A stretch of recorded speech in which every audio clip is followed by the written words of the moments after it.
Welcome to Not Milk Never Milk. Subscribe if you're lactose intolerant.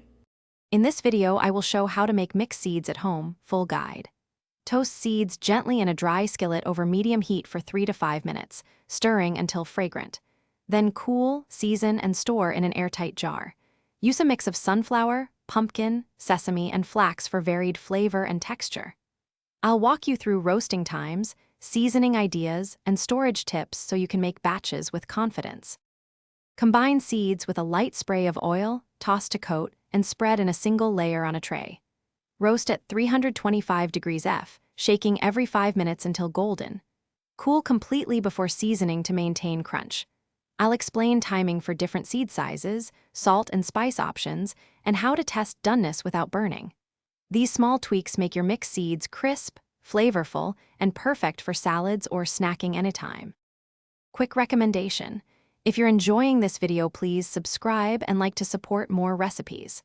On another note, life's too short for a stinky car. Grab Little Tree's black ice to keep your ride smelling fresh and crisp after a snack of seeds.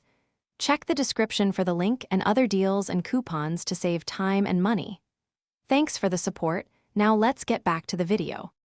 Start simple with sea salt and black pepper, or try smoked paprika for warmth.